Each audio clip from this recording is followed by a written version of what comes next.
Good evening, dear guests and fellow Toastmasters. Good evening. I am Chiran, the Sergeant at Arms for this esteemed club. Welcome to the meeting number 1359.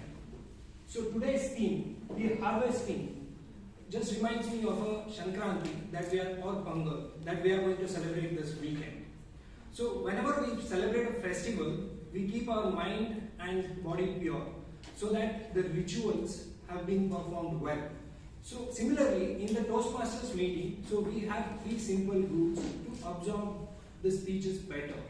So the first one is we avoid talking about sex, religion and politics.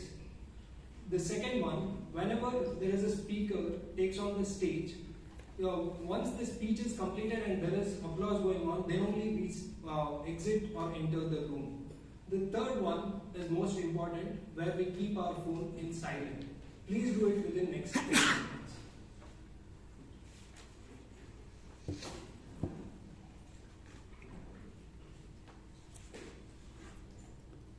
Okay, thank you. Coming back to the today's theme, harvesting and the festival, Shankranti and Pongal.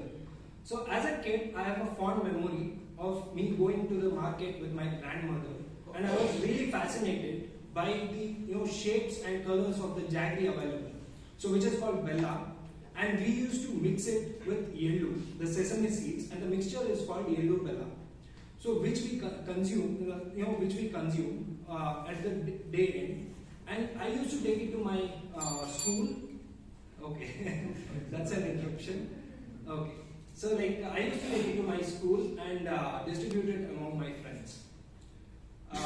So whenever there is an old saying, wise old saying in Kannada, "Ellu bella tindu ulle matadi," which means eat yellow bella and speak good words. So speaking of good words, whenever we speak good words, the good thoughts will automatically get produced in our mind. So this will lead us, this will impact our action as well. We perform better action, and in turn there is a better society that we could all live in. So this better society is also a responsibility for all of us, and I think this Sankranti symbolizes that one. So I wish you all a very happy Shankranti and Pongal. So now I like to welcome our president, who thinks that we celebrate this festival to reinforce the belief of goodness in it. So this person, the president thinks he thinks straightforward, and he just thinks that okay, all the things whatever we think good, so that will bring us a good. What I mean to say is when we think good, we'll reap good. But if we do anything apart from that, so our karma will follow us, and it does at some point of time. By professionally, he leads a brewing and beverage sector of Diversity India, and please join me to welcome the president of our club, Toastmaster Vaidyanathan.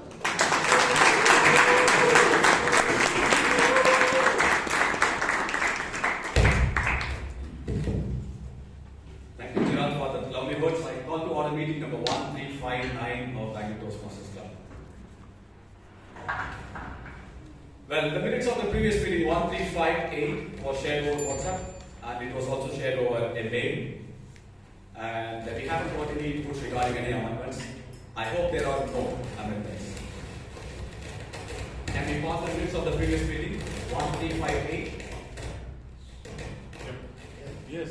Okay, the minutes of the previous meeting 1358 stands passed.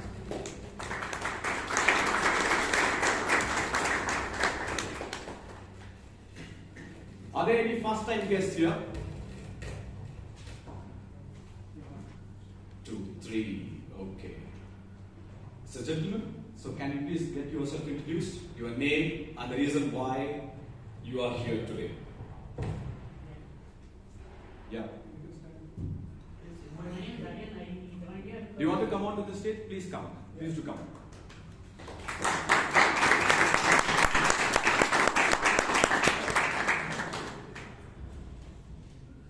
Yeah, you are quite loud. I think even without a mic you can. So please go ahead. My name is Aryan. I joined this because I was actually interested in journalism, and because of this Toastmasters Club is actually it helps remove stage fright and it helps you with your speaking skills and stuff. That's why I wanted to join this. Oh, excellent. Very good. So give him a round of applause.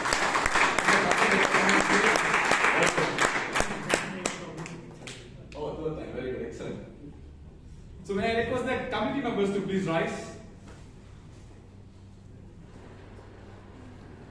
The guests, if at all if you have any specific queries related to Toastmasters, please do reach out to the committee members during the break or after the meeting gets over. Okay, and we also do have something called as a speech craft, which is an abridged version of Toastmasters, where you will learn the nuances of public speaking in just 8 weeks' time. So that's called speech craft, and then if you need any information about the speech craft, please do get the relevant information from us. Thank you very much. The year was 2005 and the venue was Athens.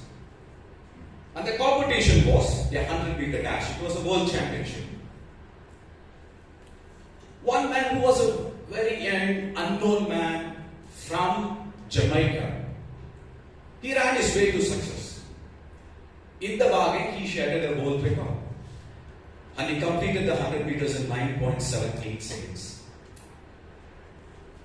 And when the pundits or the athlete pundits or the experts saw him run, they said, wow, this guy is something who is amazing. But they also felt that, okay, this is just a one-off case from Jamaica. And they did discount it. 3 years later, in the year 2008, that was a Beijing Olympics, Jamaica won 13 medals. And they shattered 4 world records. And more importantly, the icing on the cake being the 100-meter dash, the gold, the silver, and the bronze with the Jamaican team. That's when the pundits felt, wow, what's happening, man? Something special is happening in Jamaica, a country which has got less than 3 million population, and a country which has never won more than 2 or 3 medals in the previous many Olympics, suddenly galloped from 3 to 13. So I think there must be something special which must be happening in Jamaica. So these pundits decided, okay, let's go and try to figure out what's happening in Jamaica. So they went to Kingston, the capital of Jamaica. They toured and they finally got the answer. The answer is MVP. Maximize velocity and performance. That's the club's name. This club called MVP was formed by 2 guys by name Francis and James in the year 1999. And the single point agenda of this particular club was to prepare world-class sprinters. They sowed a seed of belief in every Jamaican that you can be in Jamaica, train in Jamaica, trained by Jamaicans, but still you can be world beaters. Because before 1999, the glory or the path to glory for any Jamaican should be or would be to travel to US. After completing their school, they get on to US with a scholarship and then they take citizenship. That's the only way for them to attain glory. But everything got changed in the year 1999 because he sowed the seed of belief in every Jamaican that you can get yourself trained here and still be a world champion. And the reward for the seeds that they had sown came in the form of medals. So, belief was the seed which was sown by MVP, which resulted in medals as an achievement. So, what can we take out of this particular story? If you need to become a better public speaker, sow the seed of stage time. Come here and speak. That's how you can become better. Right? So, the theme says, what is the theme? The theme is not there. Okay? You reap what you sow. Right? So, if you sow stage time, you will reap the benefits. Alright? Now, with that note, let me introduce you to a person who is going to take you through the rest of the meeting as the Master of Ceremony, or we call them as TMOD, the Toastmaster of the Day. She joined Toastmasters in the year 2019. In the last 3 years, She has done many roles, right from being a sergeant at arms, vice president public relations, vice president membership, and now she's an area director. She firmly believes in the dictum, what you sow is what you reap. So ladies and gentlemen, please put your hands together to welcome the MC who is going to take us through the rest of the meeting. We have a good speaker and a lovely young lady, Toastmaster Priyanka Randore.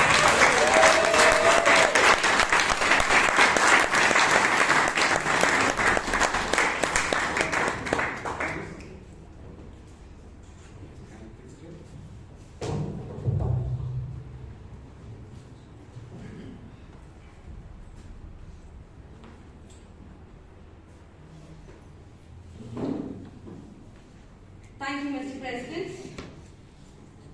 Fellow Toastmasters and distinguished guests, a warm welcome and a fabulous evening to you all. Before I start, I request you all to please greet the person who's sitting in front of you and behind you. And the people who do not have anyone in front of them, the person sitting beside them. And remember their names. Remember their names. I hope now you all remember everyone's name.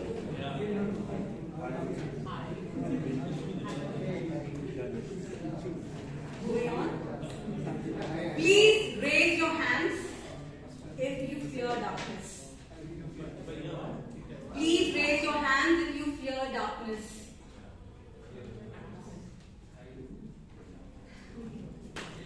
Please raise your hands if you have given up at any point of time while doing something. And everyone remember the answer of the person I've asked you to remember. Look around.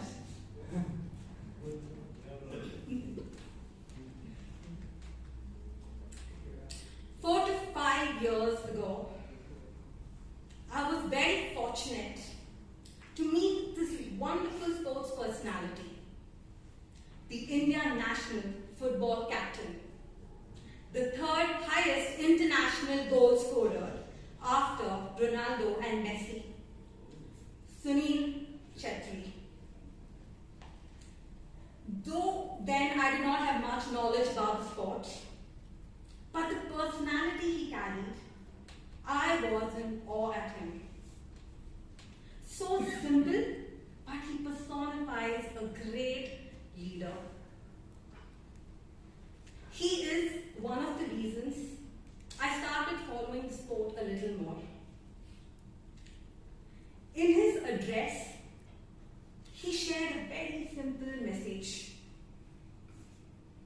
Do not stop believing in what you think about yourself.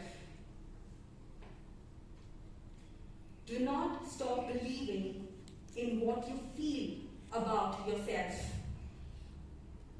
If you doubt yourself, if you do not trust yourself, how would anyone trust you?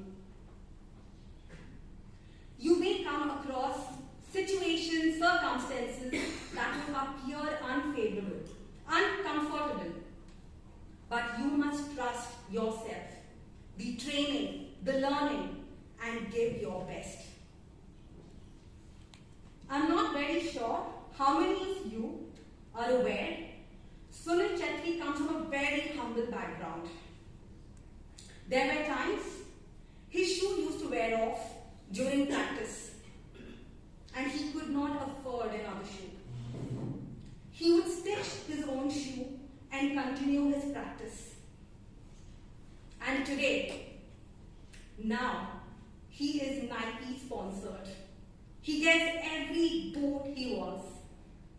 And this would not have happened without the trust, the belief he had in himself, his dreams, the learning, the training that he has gone through. As the theme of today's day says, happy harvesting begins with careful sowing.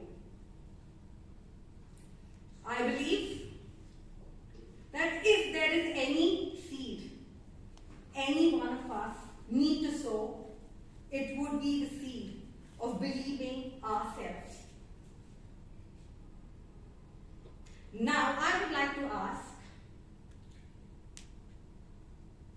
Toastmaster Alok, what advice you would give Toastmaster Karnakar for the fears that he has? It doesn't have to be in the line that I believe, but what seed that you would advise him to sow?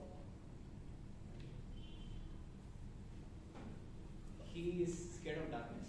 Yes, he raised his hand for both. Yeah. So maybe he should light a little lamp somewhere before sleeping. like a small lamp, so that he is not completely away from darkness, but has that hope of light. So the seed of hope. See a hope. Thank you. Toastmaster Rahul, what advice you would give the person in front or beside you for the fear that he has? What seed? Don't really know his fears, so not sure. Sorry? Don't really know his fears, so not sure. Okay, the seed to know himself more, basically. Thank you. Strangely, the most simplest and the easiest way is the toughest to exercise. Understanding this problem that many of us suffer and the constant reminder we all need, there was this one person who saw this need much before we all were born and built a platform where we all could learn, experiment, and build our confidence. He is none other than the founder of this prestigious institute, Toastmaster, Ralph C. Smedley. He sowed his first seed in the year 1903, and fruition of this seed took almost 20 years. The first meeting was held on 22nd October 1924 at YMCA Santa Ana, California. And today we have around 14,700 plus clubs across 144 countries with around 3 lakh members.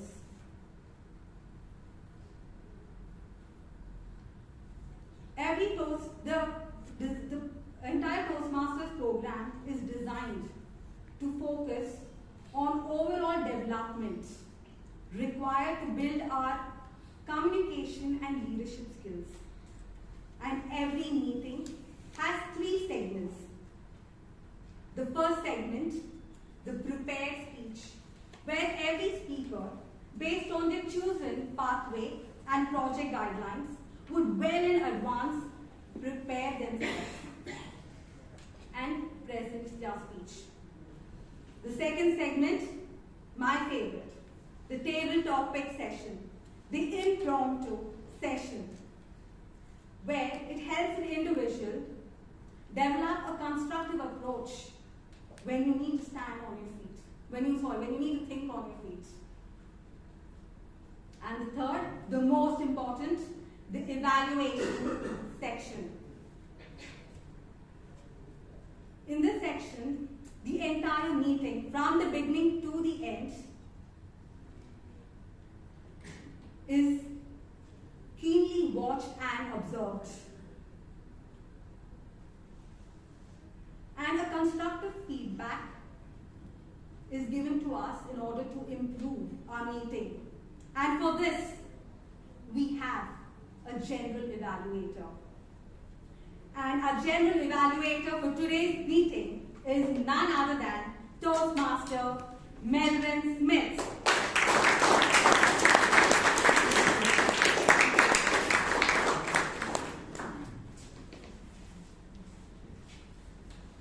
Our general evaluator is accompanied by speech evaluators and a tag team. The speech evaluator evaluates the prepared speech of the respective speaker speakers. And today, in the tag team, we have as a timer an investment banker, Toastmaster Parth. I would request you to please come on the stage and explain your role.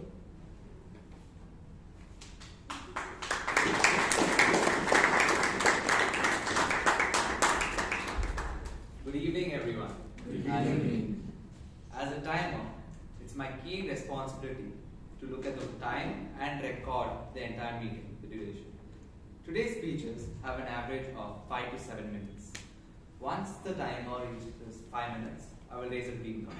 At 6 minutes, I'll raise a yellow card. And in 7 minutes, I'll raise a red card. Thank you.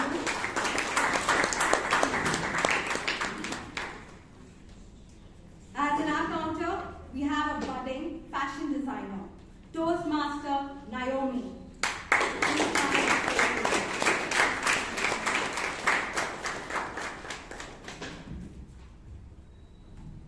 Good evening.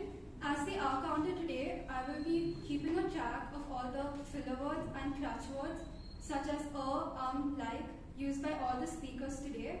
I will be presenting my report at the end of the meeting. Thank you.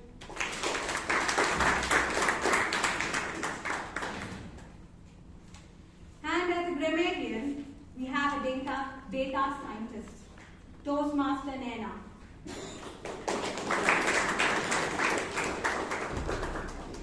Good evening, everyone. As the grammarian for this meeting, it's my role and responsibility to listen to everyone and keep count of all the good and bad usage of the language English. It's also my responsibility to introduce the word of the day, which is fruition. The meaning of it is realization or fulfillment of a plan. And an example of its usage is as follows. My dream of overcoming the fear of public speaking came to fruition within 6 months of joining Toastmasters. I'll be presenting my report when called upon. Thank you.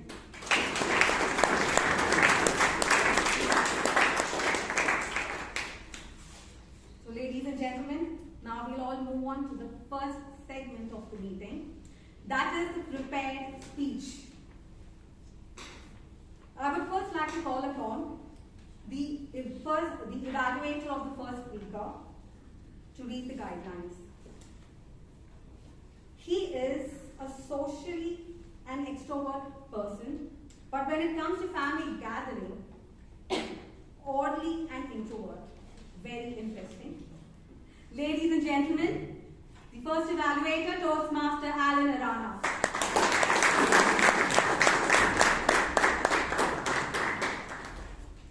The purpose of this project is for the member to practice using vocal variety or body language to enhance the speech. Timer, please note, and as the timer mentions, the speech length is between 5 to 7 minutes. Best of luck to the speaker.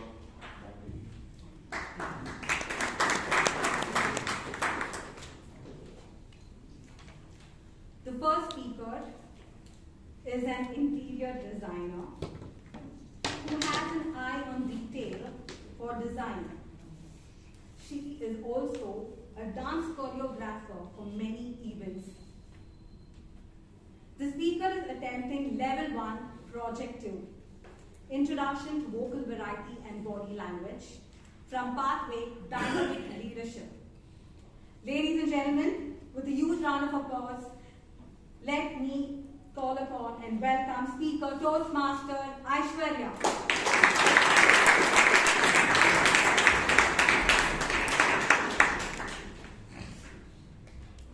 Overthinking, an art of creating new problems where it never existed in the first place. All of us have learned this art at some point in our life. Do we all agree? Yes. So we have made it a part of our personality over time. I definitely did. I made sure everybody knew that side of me. I used to say things like, "Don't say such things to me. I'm an overthinker. You should know me if you know me." Alright? And strained many relationships in my life. So, how did I get into the habit habit of overthinking.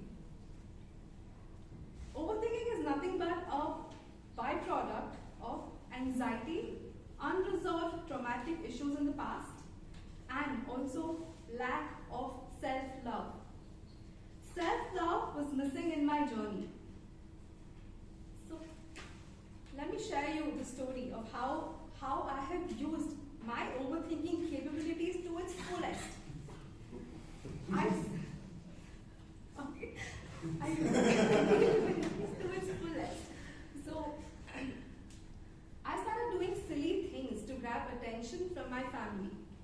So I remember the time where I have used it. It was when my family, after my graduation, my family expected me to get married. I was not clearly ready for that. I wanted to do interior designing, for which it took a while for me to convince my family, but I did it. And with a lack of encouragement. Now what I call as lack of encouragement was nothing, it was just in my own head. It was my family who just let me be and let me do the things that I wish to do, that I love to do. It was their trust in me. But I thought that they didn't encourage me enough, or even they didn't love me enough. Because of which I started doing silly things like to grab their attention. I expected a lot from myself. Without even realizing my limitations. I was in a creative field and I was coming back home and learning cooking. Why? To help my mother, to take some burden off her shoulder.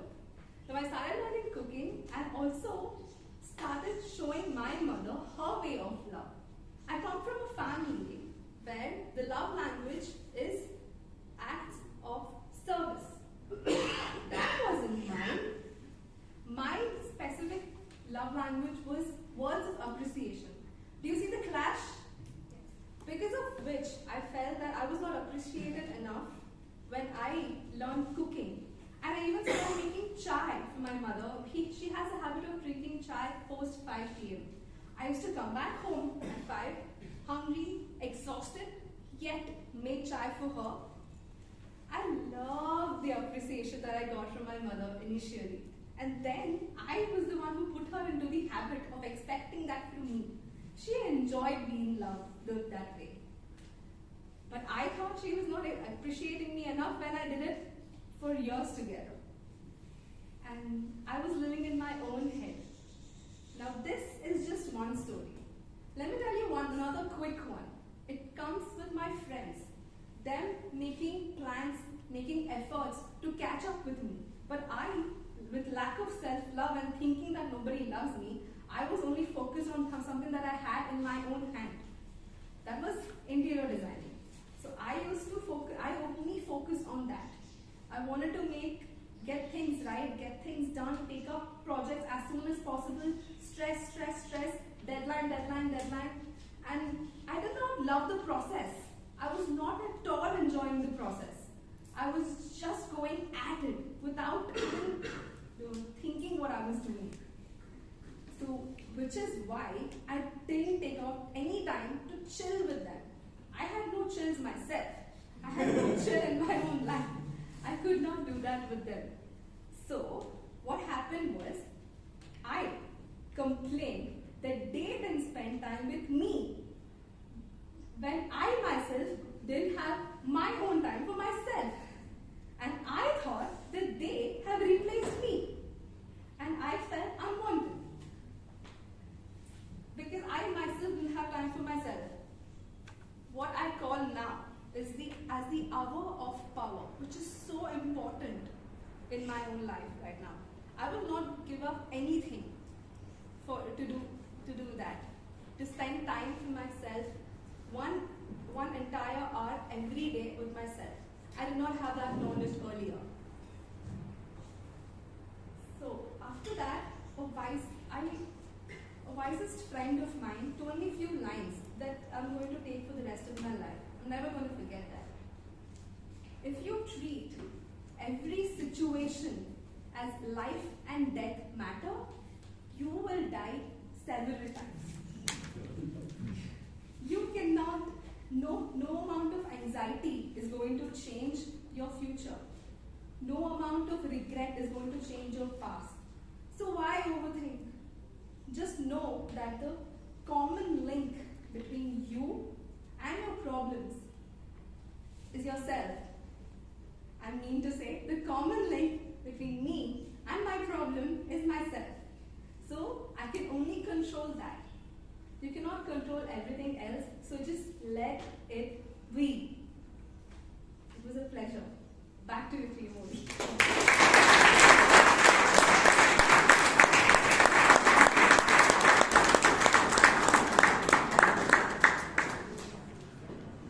Thank you, Toastmaster Aishwarya.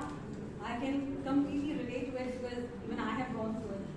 Overthinking can actually be your biggest enemy. Now, moving on to the second speaker, I would first like to call upon the evaluator. The evaluator for the second speaker is a Mumbaiker by heart, an application scientist by profession in a biotech MNC. Ladies and gentlemen, please help me welcoming Toastmaster Ratan Shetty to read out the guidelines.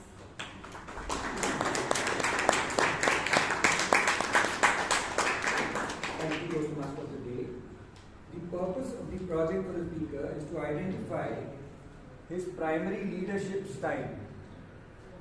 Time manager, please note, the time limit is from 5 to 7 minutes.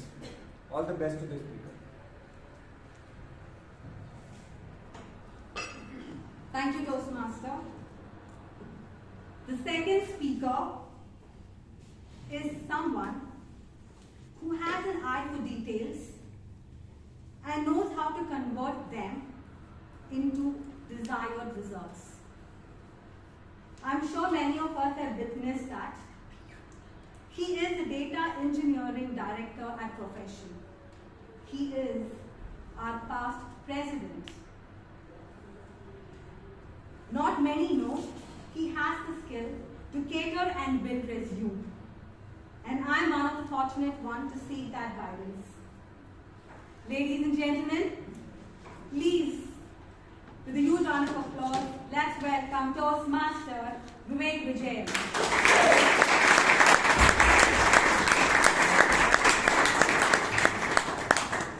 Where leaders are made, the tagline welcomed me the first time I entered this club. I thought it is a pure marketing gimmick. Because this club meets just 2 hours in a week. And if my communication skills improve, that itself is a miracle, let alone leadership skills. But anyway, I joined. I didn't care about leadership.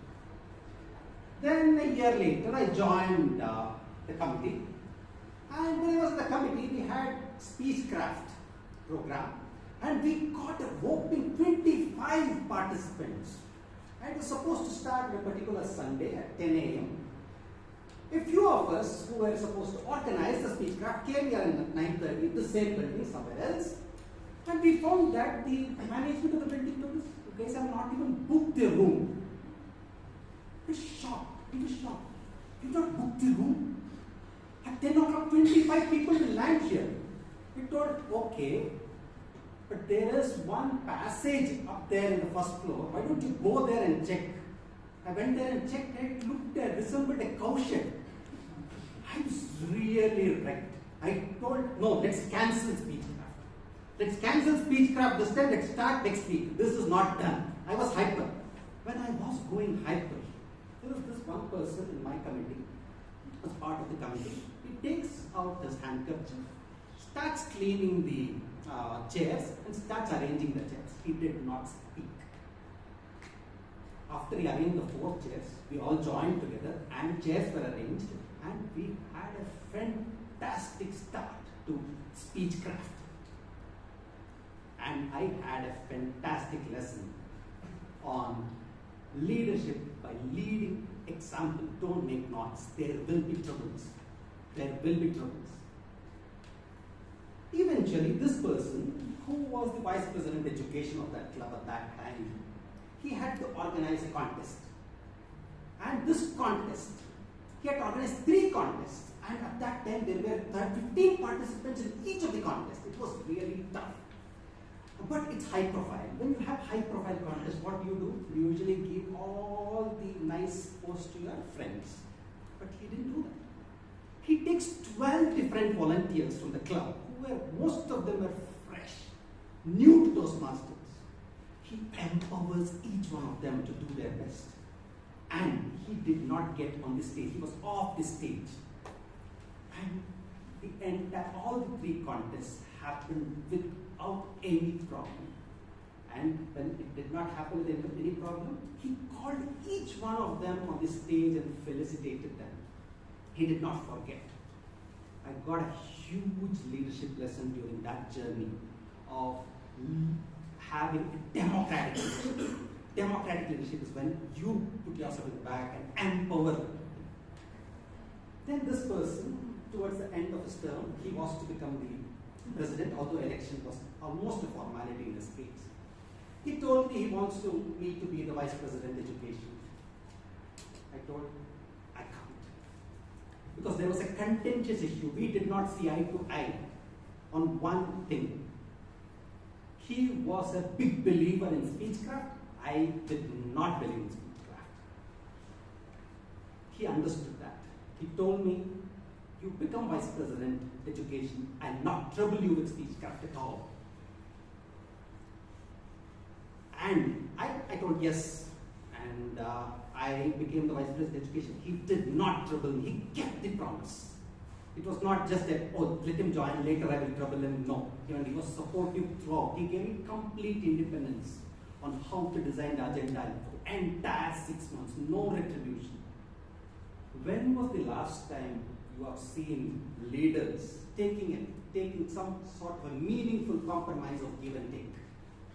All people talk about it. When do they do it for a larger cause? They don't do it for a larger cause at all. Okay.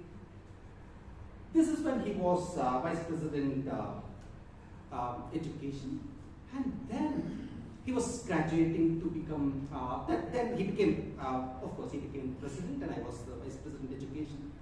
Then he told me that Vivek, you should become the next president. I was just scared to death. I thought I'd be a big failure as vice president, as president, and I don't know. I cannot. So, but what he did was, he told me, see, there was a Toastmaster function that is happening, big event that was happening. He told me, I booked a room, it's a 5-star hotel. Why don't you just come stay with me? And I stayed with him. He sat me down, explained to me why club needs me, why I need the club. And I agreed. The moment I agreed, that is when things started. He did not leave my hand and now you manage. No, he didn't do that. What he did was to create a narrative around me. Creating a narrative on a next leader who comes is very important. So when he created a narrative around me, what really happened is I was able to get the best minds in the club, to be part of my committee. When was the last time you have seen any leader planning succession? They don't plan, because the moment a good leader plans succession, they always feel threatened. They feel they are not invincible. Their legacy is out. But this person, and this was really altruistic from altruistic leadership at its best, I would say. Friends, most often in life, everything makes sense when you look at the rear view mirror. In my case, my twist with leadership made a lot of sense when I viewed through the rear view mirror and found that over a period of 3 terms that I worked with him, over a period of 3 years, my otherwise authoritative and pace-setting leadership style was abundantly sprinkled with altruistic leadership style. When that happened, what really happened was I became a better leader at home. I became a better leader at work. I became a better leader at the club.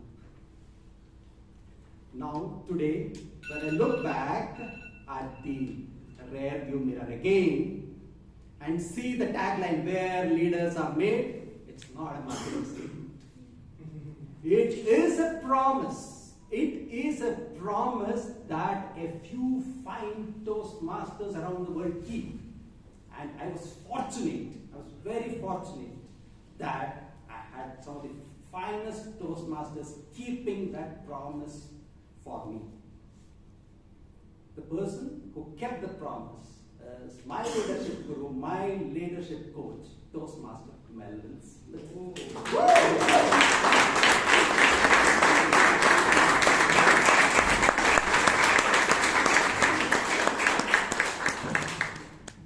Thank you, Toastmaster Vivek Vijayan. Very true. At times we have to sprinkle different types of leadership according to situation. And as your speech title also says, a leader who does not use the word leadership. I did miss saying that, but it's true. A leader is someone who does not always use the word leadership. Now, we would all be taking a 5-minute networking break. The break starts.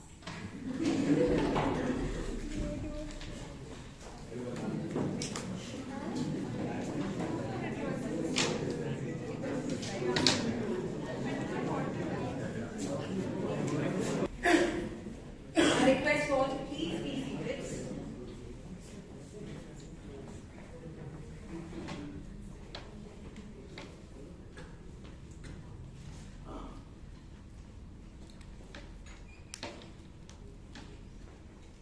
So now we are moving on to my favorite segment, that is the table topic segment.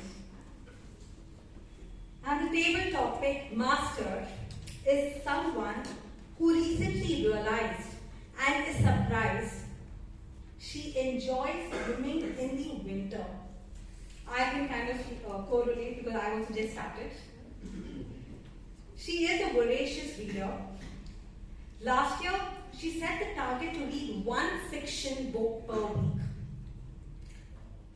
This year, she has decided to increase her difficulty level by reading one non-fiction book per week. Crazy? I wish one day I could set such targets. Ladies and gentlemen, with a huge round of applause, please welcome the table topic master, Toastmaster Chaitra.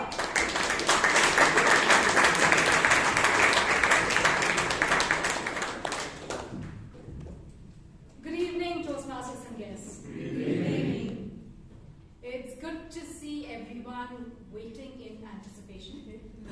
Even though today is Friday the 13th, it is going to be a lucky day for you because you will practice an extra skill this session. Normally for the table topic session, you learn how to communicate and think on your feet. But today, there is a new life skill that you will practice. And that is the art of switching sides. All those of you who participated in office politics know what this is. Okay, only in Toastmasters will you be applauded for switching sides. Ground rules for this session. I am going to read out a topic, and when you come up on stage, you will speak for the topic for 1 minute. At the end of 1 minute, the timer will ring the bell, and you will switch to speak against. And you will have a grace period of 15 seconds. We want to accommodate a lot of people in this session, so please do not go beyond the grace period. Has everyone understood the rules? Yes. Okay, shall we start? Yes. Okay, the first topic. I enjoy the quietness of the early morning. Toastmaster Ankit.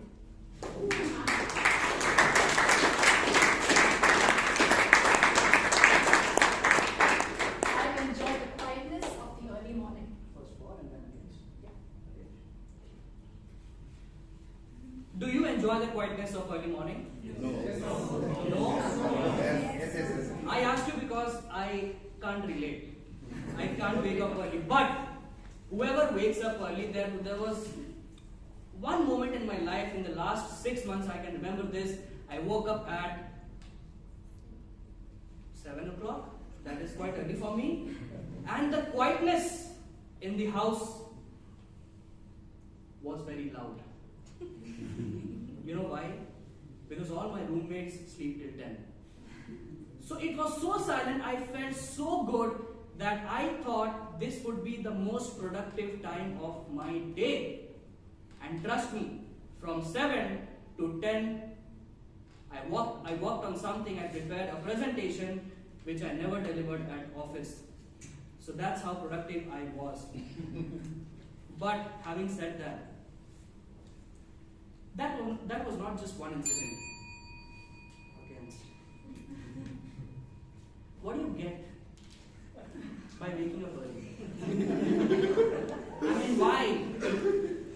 They say you have to be healthy. If you want to be healthy, you have to wake up early. I don't think so. You just need good sleep.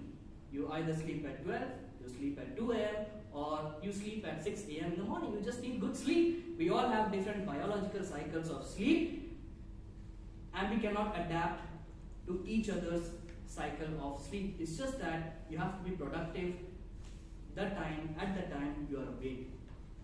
So you wake up early, you do not wake up early, does not really matter.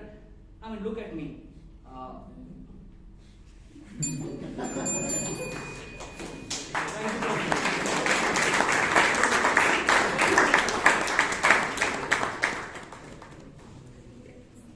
Okay, the next topic.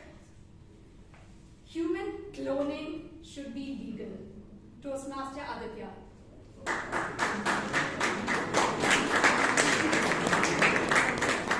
Human cloning should be legal. Everybody doing a corporate job agrees with it. Human cloning definitely should be legal. As I started, all of us are corporate slaves, and we can definitely make use of our clones to do the mundane tasks that we do while we chill at the mountains or the beaches or maybe in a drag room. I don't know, people have their own interests. But in terms of why human cloning should exist, or for that matter, if you guys don't know, there are actual birth pods being made in Europe. Has anybody heard that news? Yes, Rashi has. There are actual birth pods. Kids from the 90s, have you seen Matrix? Yes. Where does Neo come out from? A birth pod. It's happening, it's real. That movie was actually made by aliens to let us know what holds in the future. Right? So, definitely at the end of the day, we do require clones to do our tasks. It is already happening. And let's hope in some years I'm rich enough to be able to afford it. Thank you.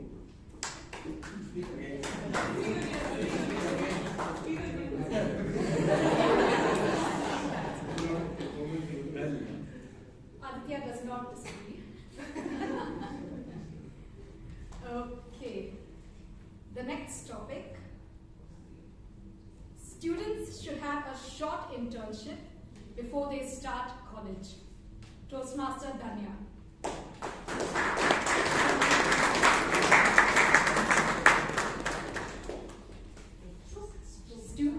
Students should have a short internship before they start college. Let me bring back to change.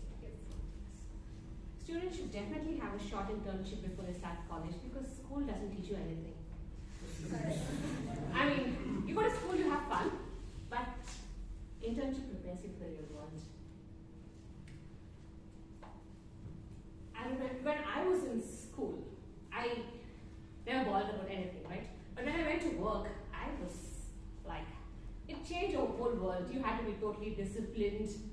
I remember, like, I mean, that was the first time I used a computer. When I was studying in school, we didn't have computers, and I didn't study computer science, so I learned from Excel to Word to sending faxes, and everything was fun. And I guess internship is like, you got all the role models, and it's like, that's the real life, and I mean, school is fun. Definitely internship built you into the real world. But, I mean, is that what you really want to do in life? It's only work. You are going to work all the time, right? You have 3 more years of college after that. Why do you want to go and intern? Go and have some fun before you are going to be anyway, going through all the troubles, and it's like, why are you in such a hurry to grow up? I mean, grown-ups have a much longer life. 12 years of school and then 3 years of college, and then you're going to have like, if you're going to live to 75, maybe another 50 years of working. I mean, don't be a loser. Interns are losers. And don't tell anybody that I told you this. Thank you.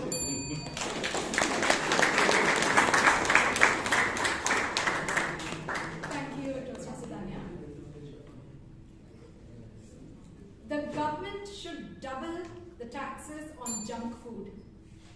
Toastmaster Vishal.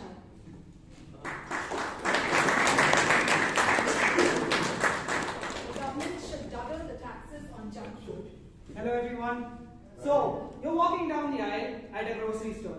What's the first thing that you see at the checkout counter? Chocolate, chips, anything that will get you fat. Now, I'm a person who's trying to get in shape. I have to do it. But, is it really that important? I mean, we're all going to die anyway. Might as well do it a few years earlier. It's fine, let's eat a little bit, let's enjoy. The chocolate will give you a dopamine rush. And who doesn't like ice cream? What's the best food that everyone has when they're sad? What's the one thing that everyone loves when they're sad? Ice cream. Ice cream and sweets. Why do you want to put more taxes on that? Why? It doesn't make sense for the government to do that. I think, there's nothing in this world that will create a revolution more than food. If you put 2 taxes, I swear to God, I will be the one in the front line leading the revolution. I will dethrone the government. But then again, health is also important. We can't neglect it. Right? Okay, it's not like fine, 20 years, more 20 years I die, it's fine, I'll eat off. We need to live till 70. Because who will impose stupid rules on your grandchildren if you are not alive? If you can't enforce them, who will enforce? We have to be alive to enforce stupid rules. No? So let's double the taxes, increase resistance, and we won't feel like buying junk food anymore. So let's do that. Let's live and rebuke our grandchildren someday maybe. And that's been my time. Thank you, Toastmaster Vishal. Pluto should still be considered a planet. Toastmaster Bruno.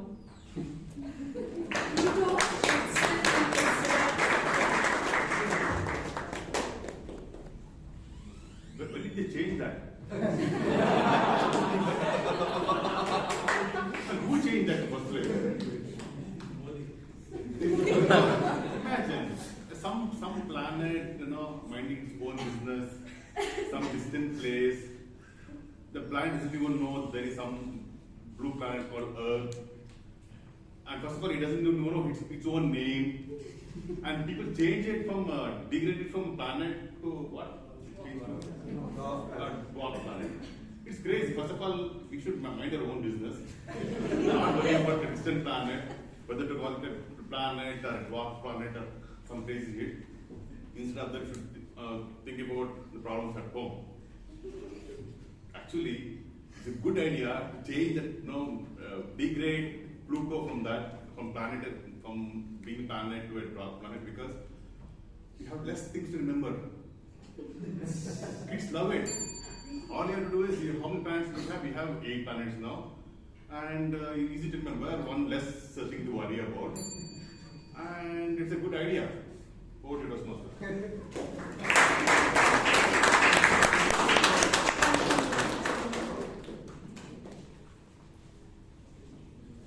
Fines will stop people from littering public places.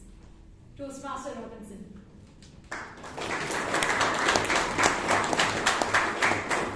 Fines will stop people from littering public places. Yeah, drinking. You can just imagine how much danger it is, how it affects the health not only of the person but of the whole family. How to control it? How to control it? Now I am speaking on a limited portion of the topic. That is, We must find those who drink in public places.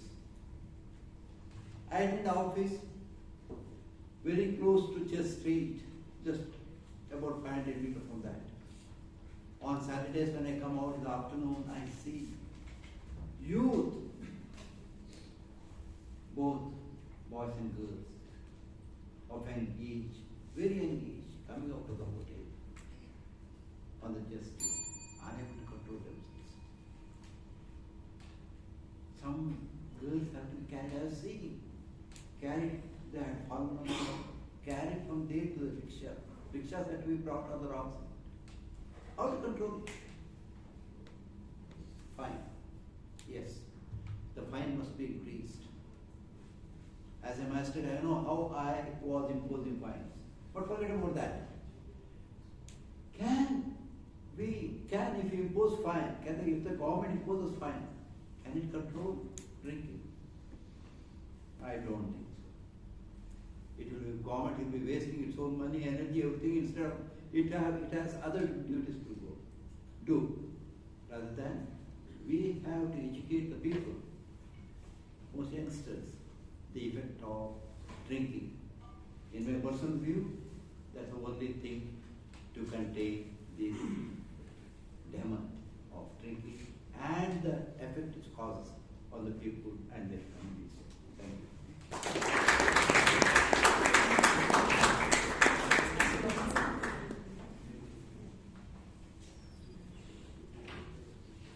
Peer pressure decreases after you leave high school. Toastmaster Sahana.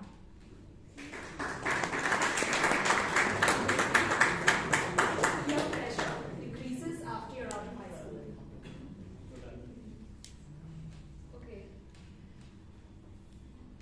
See, when we are in school, there's a lot more pressure on us, when with the competition and there's a rank list produced and it's put on the notice board, and we are more under our parents. Our parents are trying to channel us in the right way more.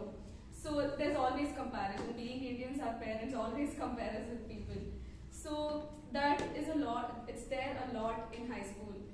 But once we come out of high school, parents also start realizing that we are able to manage our own selves once we are out.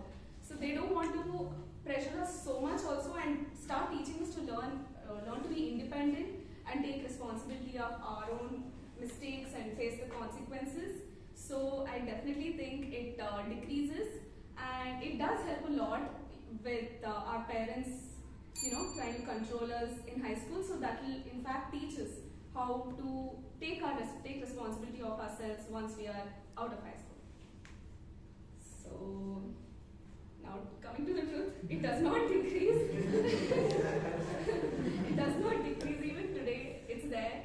Like I've finished my undergraduation in engineering. It's there. In PU, it's there. In fact, especially in PU, it's so you have to choose the career path, and all of your friends are they know what they want to do. And at this point, after engineering, I still don't know what to do. And my friends are moving on for their masters, and their life is moving ahead. And some people take a little more time. They work more and then go for masters.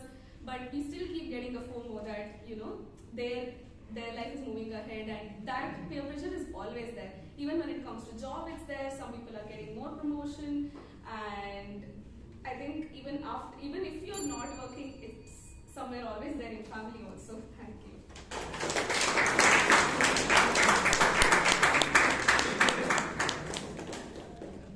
Lawyers should be required to do pro bono work. Toastmaster Alok.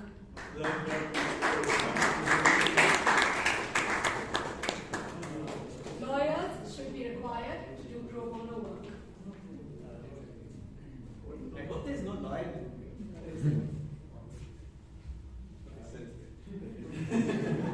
I believe lawyers should be required to do more pro bono work. On a lighter take on this particular topic, I do interact with legal teams as part of my job, and they're not altruistic at all. There is a lot of spacing that happens, there's a lot of back and forth that happens, As a sales guy on the other side of the table, I really believe that there is some haggling that goes on between the lawyer and me every time we get on to a discussion. So that way, hopefully, if lawyers are able to do more pro bono work, they'll have a lot more empathy towards us poor guys who are sitting on the other side of the table who want to just get things done and help business in general. I mean, that is again coming from the corporate side of it, of lawyering that I have seen in my life so far. How many more seconds do I have? Okay, right.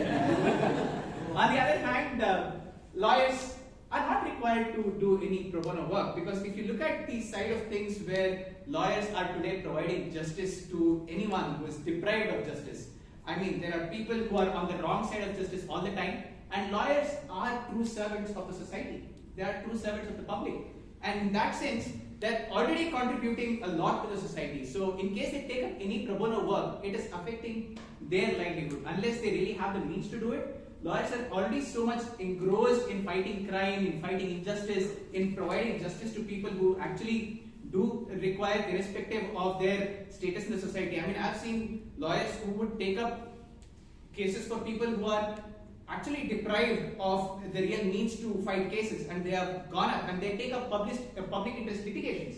So when they are already doing all that, why is the need to take pro bono work? I mean, they also have a family, they have a livelihood that they need to sustain. So that way, I don't think they need to take any pro bono work. That's been my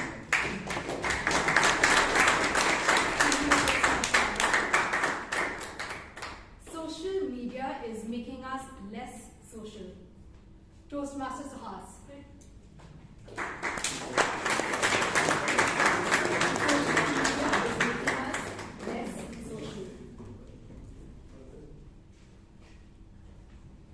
Social media is making us less social. I used to use Instagram, Facebook, Snapchat, LinkedIn, TikTok, and these are not very useful. So I deleted.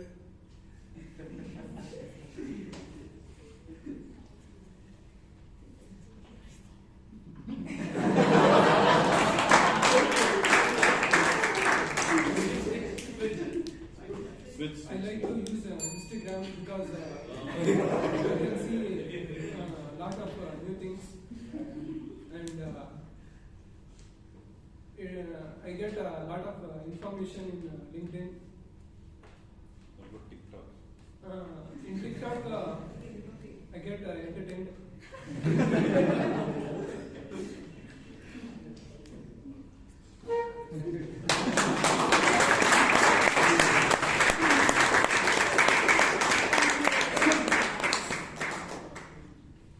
Happiness is more important than success. Toastmaster Moideen.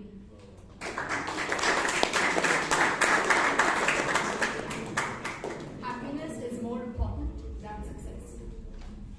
Good evening, fellow Toastmasters. I wish you a happy Shankranti to all of you.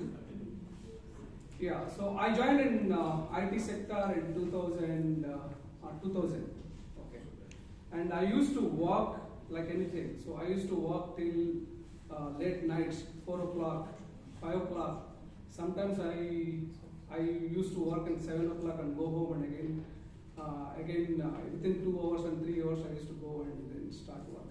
Okay, so a lot of hard work I done. Okay, and I got that lot of position roles, and very soon I became a lead, and then I became a manager, and I worked in top IT companies. Might be some of you know Sun Microsystems, Oracle, BA Systems. I worked in all these companies. Okay, I worked almost in 17 years in Oracle, so still I am continuing, right?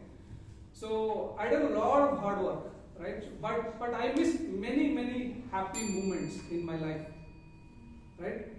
So many happy moments. So then I started changing that my way of working. Okay, I started giving importance to myself, towards health, taking care of health. Okay, and I started going to a gym and running and all. So So sometimes we need to think about ourselves. So what is important depends on the situation, and then mold ourselves to that. So yeah.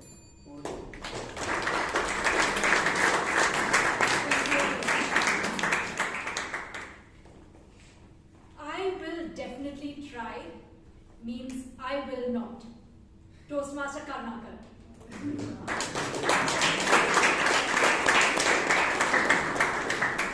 I will definitely try means I will not. Okay, I'm confused. Yeah, I will definitely try, but I will not. No point. Why do I need to justify people in the world that I'm trying really hard? I don't have to. I don't try hard. I have my own pace at which I operate. I have my own set of goals that I need to work on. I have the people that I know to be prioritized. So it's important. I don't have to pacify anyone in my world or around myself to show them that I'm actually working hard. It's on because I'm living my life, my goals, my rules. So it's simple. I can confuse it that I'm working hard, but it is important for me to make sure that I am working for myself, not working hard at all. Come on, don't believe in whatever I say. It's important to work hard. Everybody has some kind of obligation towards people, society, culture, tradition, economy, everything around us. I cannot fake things for life. If I have been into a human life, I do have a defining purpose. I have to stand true to whatever I need to believe in life. If I don't do anything, what am I going to achieve in life? We have influencers, motivators, our parents who look after us in such a manner that we definitely going to make them proud someday. So I do have an obligation. I will need to work hard and make sure that I have some purpose to be defined. Otherwise, no point. If I don't want to work hard, I wouldn't have come to Toastmasters. I've come because I want to do something big and better. So yeah, whatever I said in the beginning, negate that. I was high for some time. But there is the purpose. Thank you guys.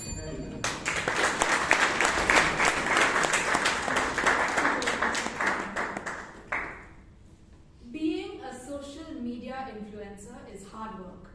Toastmaster Ajit.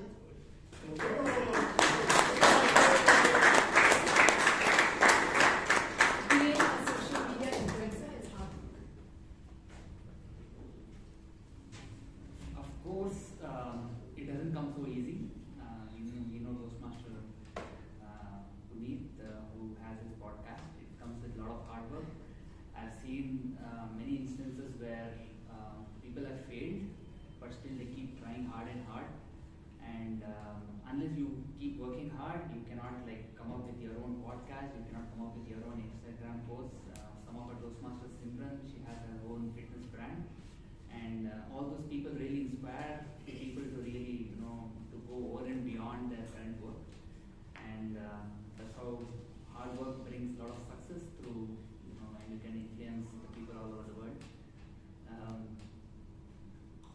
The other side, well, you yes, hard work sometimes brings a lot of success, but you don't need to really work so hard because you have your own cult, you have your own followers who will just push you around and gives you a lot of success.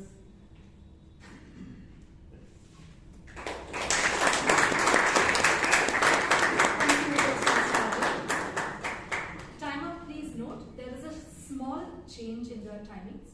We will have people switch at 45 seconds. Please ring the bell at 45 seconds. And the grace period will still be 15 seconds. Okay, the next topic. The world runs on caffeine. Toastmaster Gururaj.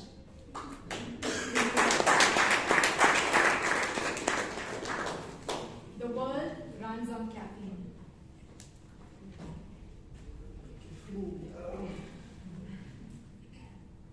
Hi everybody, good evening. Good evening. I haven't had my coffee today, so I think I should have had that before coming here. And I felt more energetic. I think everybody, who here starts their day with a coffee? Quite a few of you, right? And who doesn't? Of course, the rest of you. Some people tea, some people coffee, but then I think coffee is something that is like a substance that energizes you, like instantly, changes your mood, changes your energies. It kind of gives you that freshness. You'll be feeling very sleepy, but you have a shot of coffee and you get freshened up instantly. It refreshes you, like. But again, they say that coffee is not really good for health. Right? It's not a good thing. We can rather have tea, I suppose. But coffee not as much, because people at the rate of having caffeine in any of their drink they drink, even Coke has, Coca-Cola has caffeine. A lot of these drinks have caffeine, and people kind of overdo it sometimes. I've seen even at my place, my cousin, I think she drinks at least 2 glasses of coffee a day, and I think that's really bad. So I don't know how the world runs on caffeine, but I think it's a bad idea. So thank you. Thank you, Toastmaster Raj. We should ban cell phones in schools and colleges. Toastmaster Kulapan. We should ban cell phones in schools and colleges. Yes, we should ban cell phone in schools and colleges. Because today morning I had my university exam. One of my classmates got while writing the university exam, and he was bored for one sem, and he has to write the exams, like we have 10 papers in one semester. He has to write in next year only. That we have to write with another 10 papers. That will be more hectic. If you ban phones, means why he take phones to exam? Because he thought that we can easily copy, and if he won't caught. If we ban the phones, means he won't get the phones to the exam hall, and he didn't caught, and then like I have to change. We should not ban cell phone in colleges, because like I'm a working professional, like I have a side business. I get calls from my labours, like I rented my labours to one of my company, old company. They will be calling if any emergency issues. If I can't attend my calls, means they will get frustrated, and then they will run away to their native places, and like I get commission from that company, and that company will sue me. Otherwise, they will cancel my work. So we should not ban cell phones.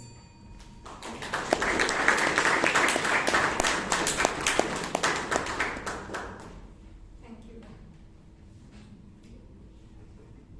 The best way to start the day is to go for a long jog. Toastmaster Abhinandan.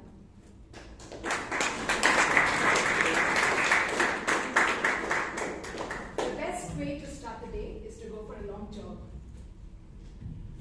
So the best way to start the day is to go for a long jog. I think I agree with the statement, although I find myself not doing it a lot. For some time, for some months, last year I would wake up at 5:30 a.m., 6 a.m. and then go play tennis, which is equivalent to going for a jog. But what happens is, you don't go for a couple of weeks. It's like how you don't come to Toastmasters for a couple of weeks and then you stop coming. Similarly, you don't go for a jog for a couple of weeks and then you stop going jogging. So, although the best way to start your day is to go for a jog, it's not so easy to do. But when you do go jogging, I think your mood is up. You feel like you've accomplished something early in the morning. Then you rule the day. On the other hand, I suppose we all lead lives where we are working quite late. We get very little time later in the evening to spend time with ourselves, with our families. So you end up sleeping at 1 a.m., 2 a.m. So if you sleep at 2 a.m., you need your 8 hours, or you need to at least wake up in time for work. So you're not going to have enough time to go for that jog in the morning. So I don't think you really need to exercise in the morning. If the jog is just for the sake of exercising, you can always exercise in the evening after work. So it's not needed that you go for a jog in the morning. In fact, given our lives that are nocturnal these days, we can jog in the evening as well.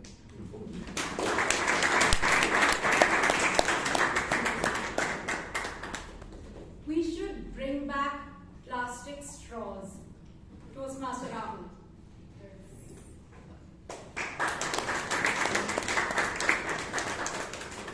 We should bring back plastic straws. When you drink with a paper straw, the straw dissolves before you can finish the entire drink. So I think that's where plastic straws are really needed. Although they're bad for the environment, even the customer's needs should be kept in mind. Switching over to paper is not a very good option, given the crowd, given the target audience, especially for energy drinks or drinks which what kind of drinks have straws? Tetrapacks, yeah.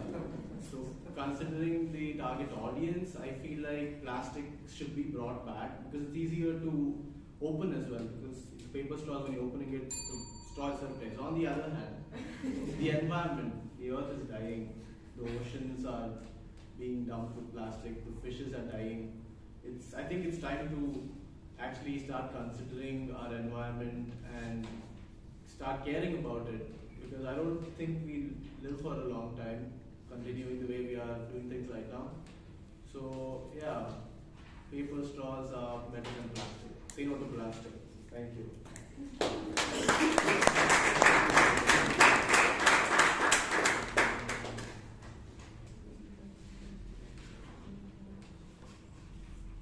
Nobody pays attention to movie ratings and reviews.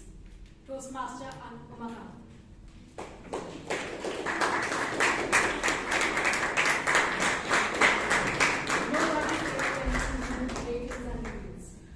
Nobody pays attention to movie reviews and ratings. Yeah, why do we need to pay attention to movie ratings and what was that? Reviews? You just want to chill out 3 hours or 2.5 hours or 3 hours of the movie out there, maybe with whoever you want. Okay. So it's for the young kids, it's good. Even for us, it's good, right? You get naughty after? After? Then after 60, right? So it's important that we don't have to care about the reviews and whatever ratings are us. Just go enjoy the movie for the sake of it. You spend 3 good hours with your company and you get some personal time with whoever you go. But why do you need ratings? Why do you need ratings for movies? After all the movies are crap. You don't have to go waste your time there. Read the reviews. Just forget about it. Stay at home. Be with your family. Enjoy the time with your family. Eat good food, family time, and go play sports. Why do you need a movie? Read a review and read that review and forget. Don't go there. That's it. Over.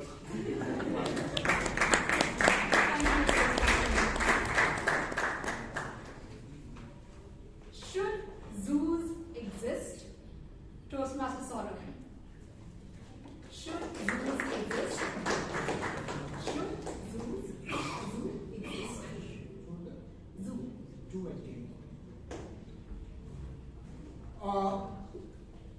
I think zoo should not exist because all animals and birds are all creatures also have same right to live in open and free environment like we all human. We all human cannot be so selfish to capture the resources of the world on the planet and then just keep all other creatures like the zoo, animals and birds in the zoo for our entertainment. So it does not, if God has given us the brain power, logical power which can make us superior compared to all other creatures, it does not mean that we should misuse our divine power of thinking in logical way to make other creatures, animals and birds second class and keep them and capture them and keep them in zoo. Okay. Do you want to switch sides?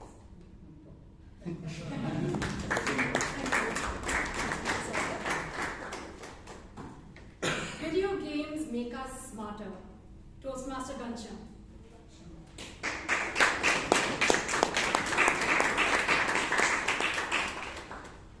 Video games make us smarter.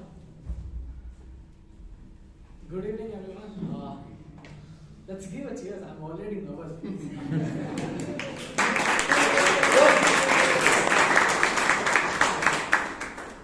Video game makes us more smarter.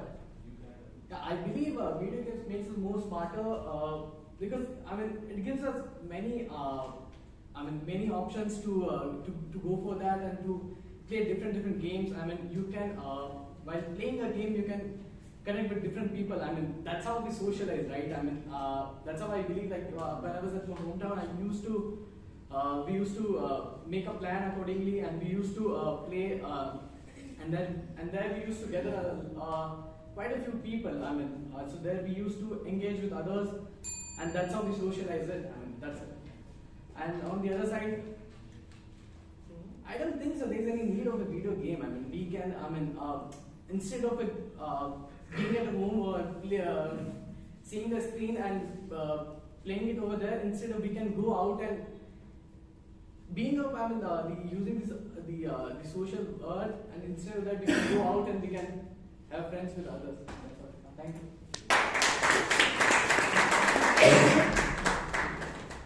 For the next topic, we'll have two people come and argue for and against, and we'll give them each 30 seconds. So this topic goes to Toastmaster Puneet and Toastmaster Jospal. Artificial intelligence is overhyped. Artificial intelligence is overhyped.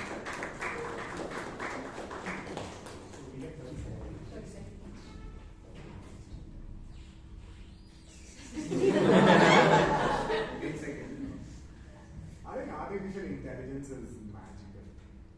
I cannot believe the quality of content, the quality of work that these tools can put out. I've spent the last lot of time, months together exploring them, and I find them fascinating. They're not going to go anywhere, they're here to stay, and if I may, they're here to replace most of us. And can you believe it? It's first of all called artificial, which is essentially fake. So I think we should rely more on natural intelligence which comes with us human beings.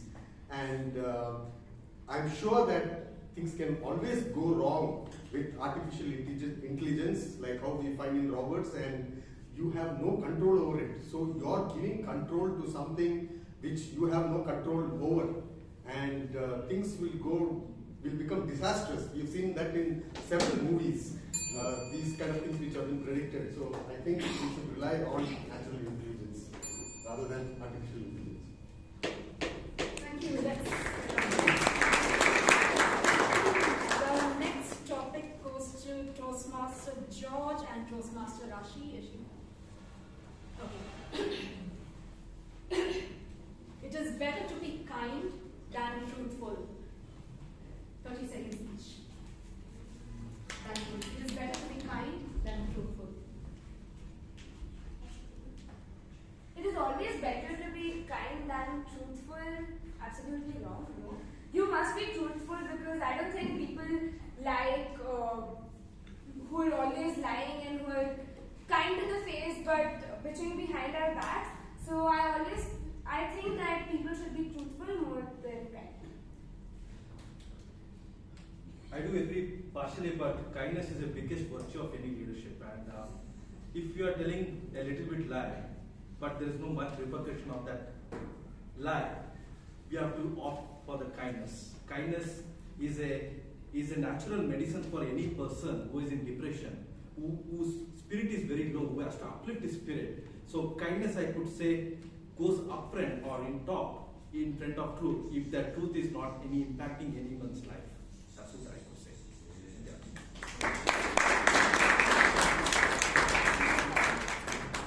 Thank you, Toastmaster George and Toastmaster Rashi. Okay, the last topic goes to Toastmaster Abhay and Toastmaster Jeevan, 30 seconds each.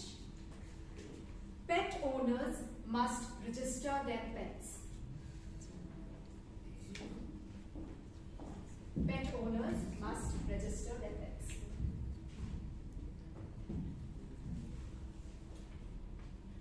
Absolutely true. Because pets are generally considered family by their owners. And if someone's pet were lost, I think it takes away a part of their life for some time at least. It's like losing a child. Now, at least a child or someone, if it has the age to speak, it may say, this is my mom or this is my dad, and you could try. There is a good chance that your child might come back, or if someone finds a child. But what about a pet? A pet is not able to speak. So if there is a certain registration, then there is a chance that a pet may come back. Absolutely yes, but as I love the pet because I have experience in handling the pet for almost 3 to 4 years. A common man, when it comes to registering the pet, it's a too complicated ways. A lot of rules and regulations are there, and if he brings a lot of laws into it, people like my parents stop avoiding taking pet into the home. So, to the pet which cost higher need registrations, and pet with low the cost which is not involved more need not be a registrations, because always with the pet lover will always take care of his pet for the longer duration of time.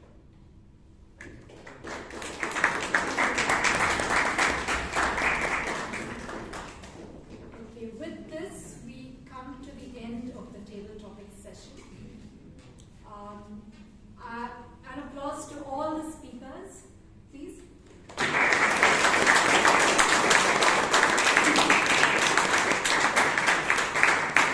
Everyone came up on the stage and spoke very well with confidence. Back to you, Toastmaster Priyanka.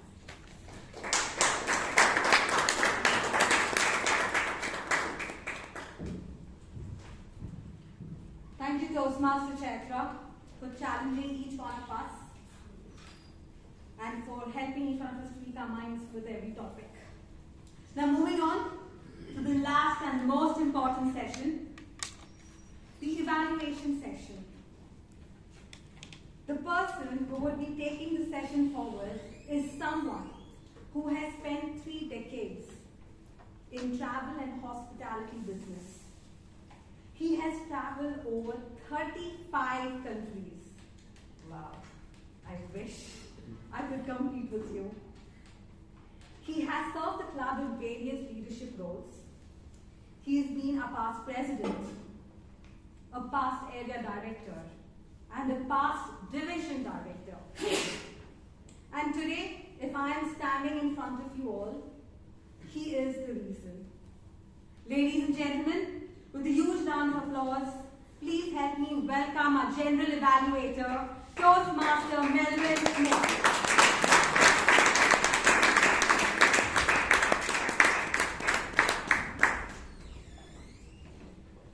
I don't mean to be naughty, but I heard Priyanka saying you travel 35 countries. I hope I can sleep with you. She meant to meet with you. On that naughty note, I'm happy to see all of you smiling, because I thought that was missing in the very outset. So we started a little late, and this is going to happen. It's never happened so often in our club, but today it happened. And I'm happy it happened today, so that we can learn from this. In future, if for some reason people are not in place, the Sergeant-at-Arms must come forward and start the meeting on time. Whatever happens, start a meeting on time. You don't have to stick to 2 minutes. Maybe the president is on the way, so you must make sure that in future, if the president is not on the way, plan B or plan C. It has happened many times during my term as president, or in my term in the committee, and we used to actually have a term, plan B and plan C. So I'm happy it happened today, but I like how Toastmaster Robinson just came and started off. In fact, I was a bit confused. Like, what does he want to do? He's dressed all in white today. Is he trying to give some political message here? So I thought maybe he could have also been a little bit smarter and said, you know, I'm Robinson D'Souza, you know, and I want to welcome all of you to the club.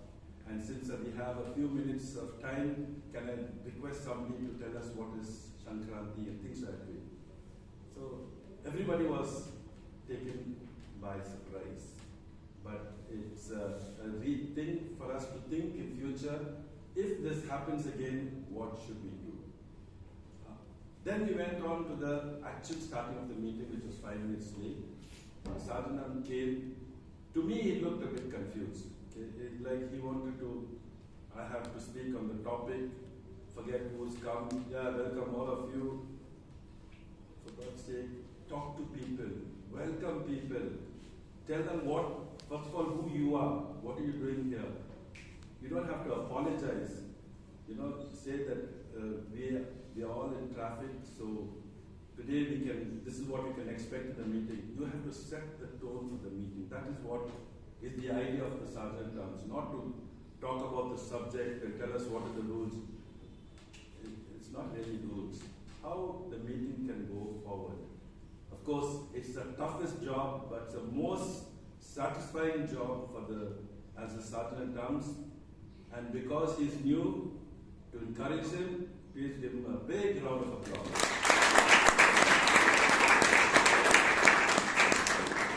I think I'm getting to this habit of being, you know, only critical and not very constructively critical. But I think you get constructive that way. Let's go with the first speaker, and the evaluator for this first speaker was Alan Arana.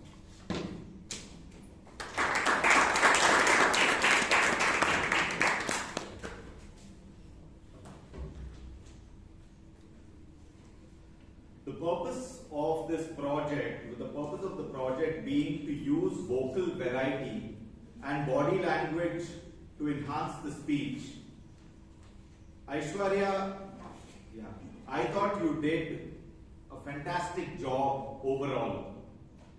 Your spoken language was clear and easily understood when you stood on stage.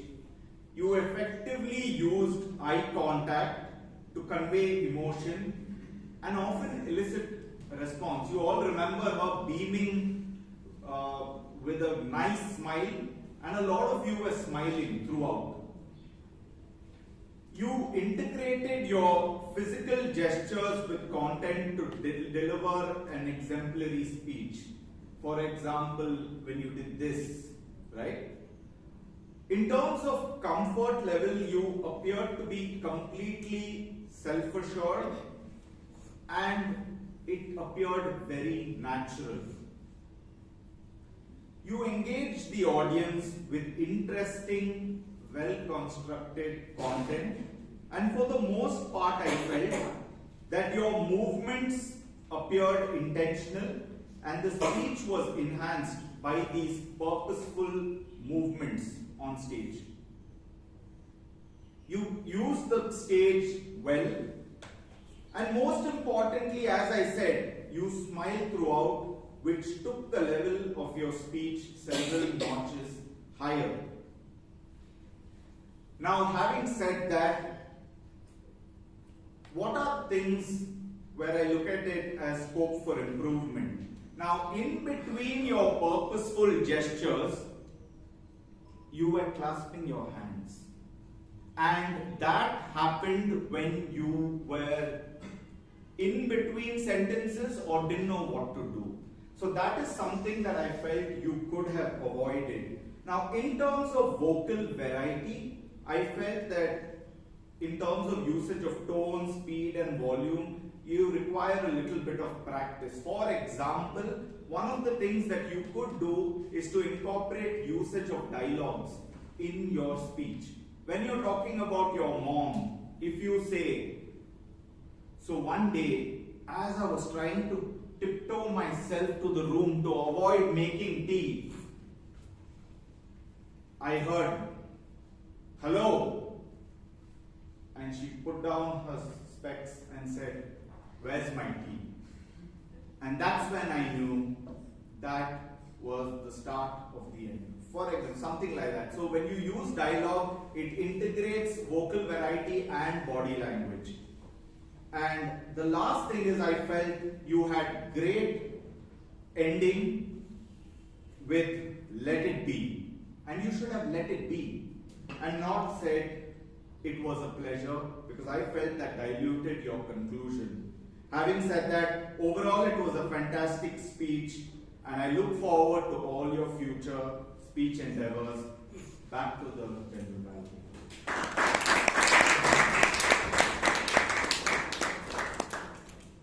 To give a good evaluation, you always have to listen very carefully, and I think that is the essence of one of the essence of Toastmasters, not just better speaking but also better thinking, and that's what Alan Arana did very well. Please give the speaker and the evaluator a big round.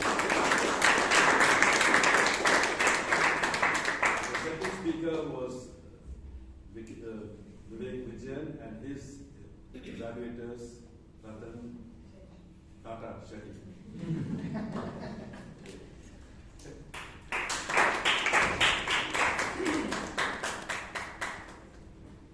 Good evening, fellow Toastmasters and dear guests, and Toastmaster Vivek Vijayan in particular. Toastmaster Vivek, I'd like to compliment you for this speech for the very simple reason that a lot of the guests here do not know what Toastmasters is. And this was a great avenue for them to learn about it and probably get a lot of inquisitiveness. What is this speechcraft? What is this VP education? What is this VP, what is this VP membership? What does the president do? So many things. So that spark which you actually brought out, which you ignited in a guest is something that I love. Now, what I really liked about the speech was your articulation, the fact that you went through the speech with each word clearly articulated. It's like a master class in speaking, I could say that. Your objective was to delineate the different leadership styles, talk about some of the leadership styles, and then talk about your own leadership style.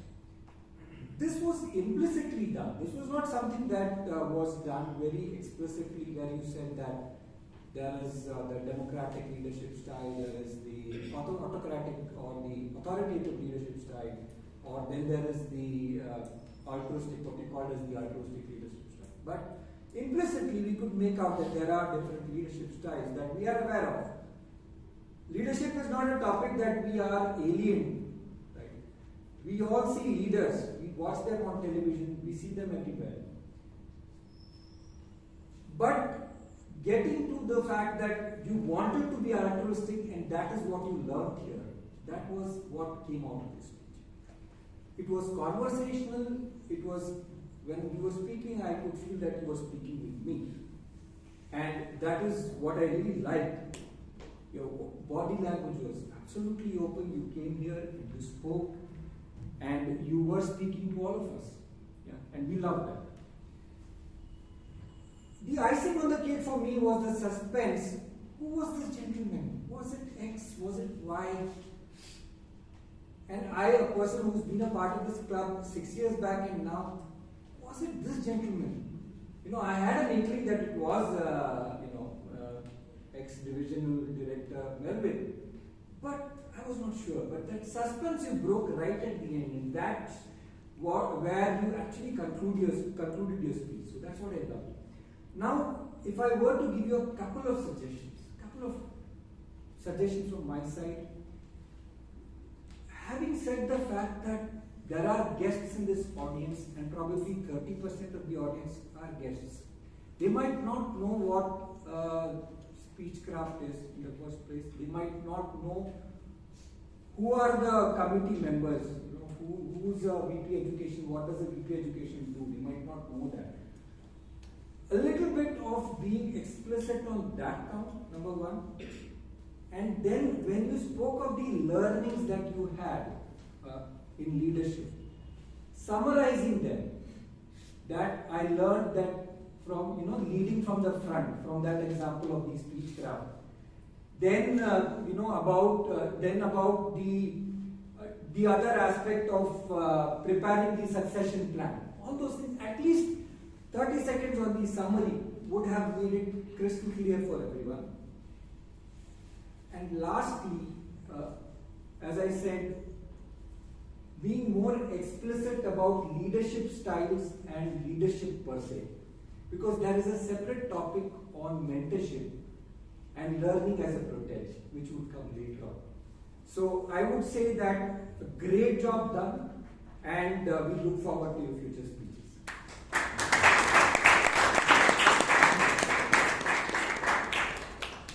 It's always nice welcoming back Toastmasters who have gone on all over the world and come back to our club.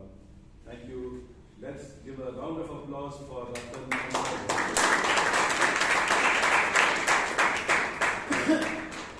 After the Sergeant at Arms, who gave a fairly good introduction of the President, we have the President. Let me start with the areas of improvement for the President. I know he said he's going to be, let's make it simple. He wanted to go down to just basics.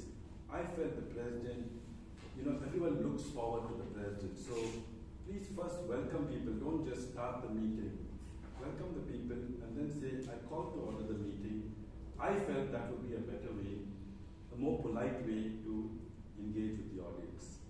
He had a lovely story that connected very well, and he also told us how it is relevant to us, that story, which is so well, researched. I think for that, we really need to commend and give a big round of applause. We also had a very good introduction of the Toastmaster of the Day. And the Toastmasters of the Day work started much before this meeting. Just for the benefit of those who have not been Toastmaster of the Day, there's a lot of work that goes into it. Weeks of practice, getting people together, people, getting out, getting into the whole agenda of the day. It's a lot of work getting, it looks very simple to try and get just people's information about people. So we must commend and give a big round of applause to our Toastmasters. However, the Toastmasters of the Day, I thought the two critical areas which you missed out was, the title of people's speeches. It really enhances a speech when you give the title, because then you know what you're talking about. I like the introductions and also the follow-up that we have been doing with that. So then we went to our table topic master. And I think today's table topic master brought to fruition the idea of what our president had in mind. He wanted everyone to kind of speak in this club. And today we had a lot of people speaking. I like when we challenge ourselves and try and bring something new. It's not something that always works, but we have to try it to know if it works or doesn't work. I felt it didn't work so well, but no harm in trying, and it's a big challenge to try and take it up. Big round of applause to our table topic master.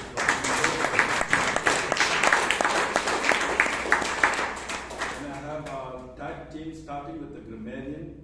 Our counter and timer come up and give their feedback.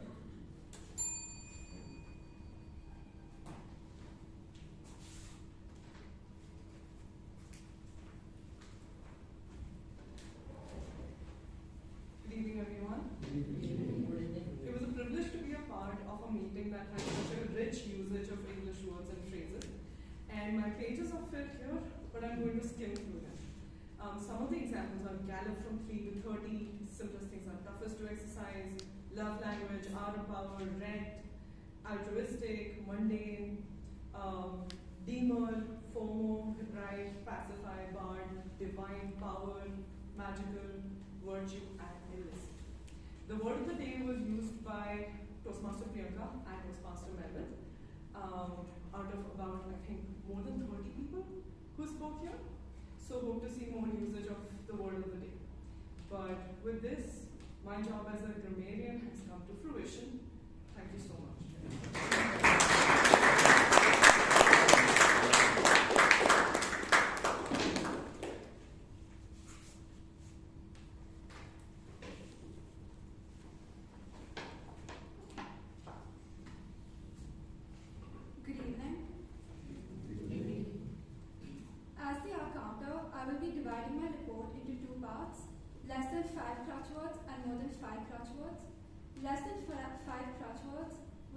Toastmaster Priyanka, Toastmaster Jeevan, Toastmaster Alan, Toastmaster Chaitra, Toastmaster Ankit, Toastmaster Aladya, Toastmaster Vishal, Toastmaster Bruno, Toastmaster Alok, Toastmaster Suhas, Toastmaster Karnaka, Toastmaster Gururaj, Toastmaster Umakant, Toastmaster Saurabh, Toastmaster Puneet, Toastmaster Jospal, Toastmaster Rashi, Toastmaster George, Toastmaster Abhay, and Toastmaster Melvin.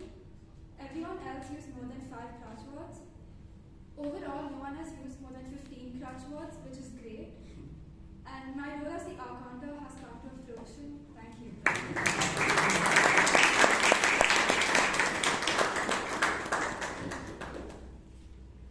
Good evening, everyone. Good evening. So, however, today we started the meeting pretty late, around 5 minutes. But I'm happy to announce, apart from the TMOD and the general evaluator, everyone has finished, utilized the time perfectly and much before the time. Thank you.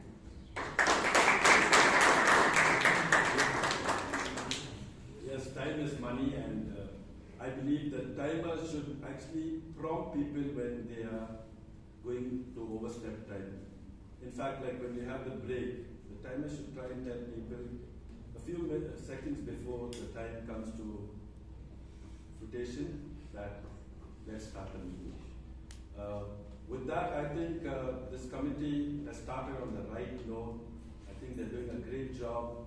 They're trying everything in the book. They're trying to be different, like every committee tries to be different, and that's good.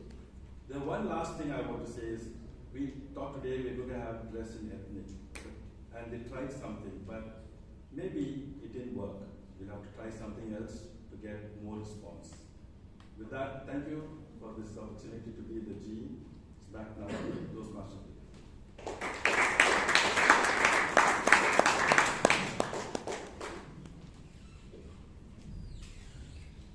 Before I sign out, the voting link will be shared to each one of you, and around 10-20 seconds are given, so let us all vote.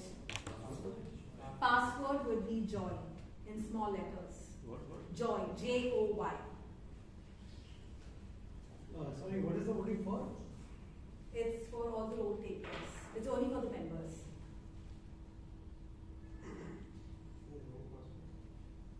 JOY, J-O-Y.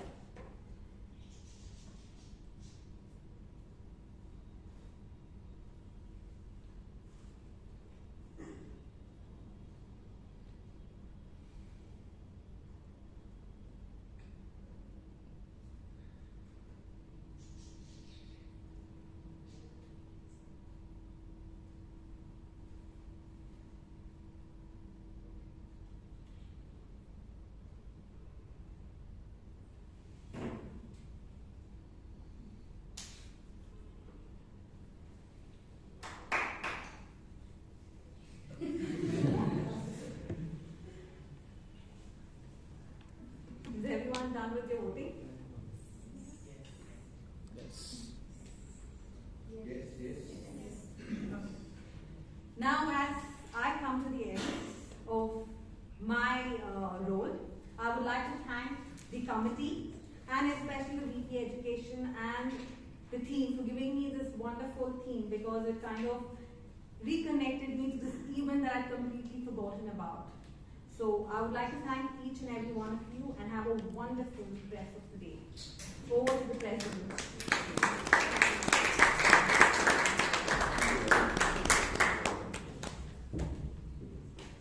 I think Priyanka deserves a round of applause once again. A couple of announcements to begin with. We will have our competition, speech competition, which will happen on the 3rd of February, and the nominations are already open. Our Vice President Education has already shared the link in our WhatsApp group. Please do register for the International Speech Contest, which is happening on 3rd. And the evaluation and the table topic contest will happen on the 10th of February. And the last date for nominations, please do note, it's on 15th of this month. The nominations get closed by 15th of this month, and the contests are going to happen on 3rd and 10th. And now, it's time for awards. The best auxiliary role taker. the Chief Grammar Officer.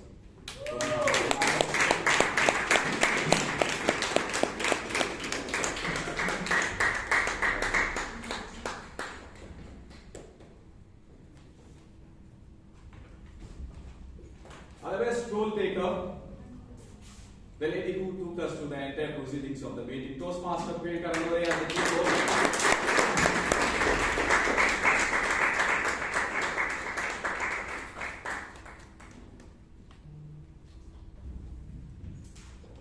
So let the rest of the awards be a bit of a suspense. So I'm going to pick one gentleman who is there last. So the guests who are coming for the first time. So please do come again.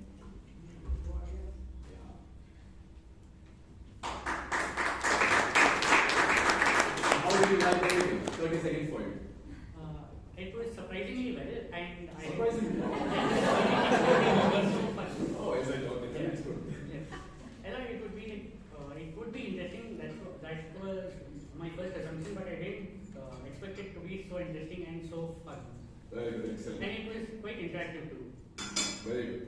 Please do come again. Thank you very much. Thank you. The Evaluate Award, the Best Evaluate Award goes to the person who dissected the entire speech and then gave some suggestion as well. It's to Toastmaster Alan Arama.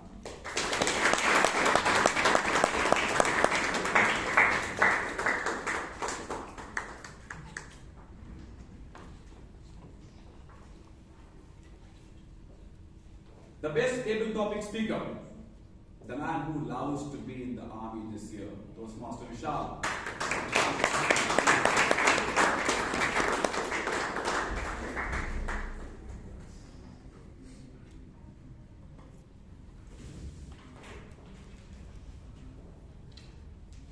Yeah, this man spoke about leadership. And he gave some wonderful examples today on how he learned the art of leadership from one of the finest Toastmasters in the club. So the best speaker for today is Toastmaster Vivek Vijayan.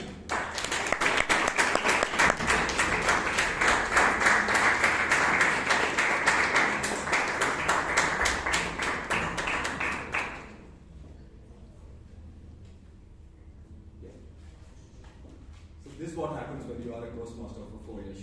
She wants to come again and speak. Enough. Okay, one final announcement. The snacks are available now. The snacks are ready. And then please do have snacks before we get back home. Have a safe journey back home. I adjourn meeting number 1.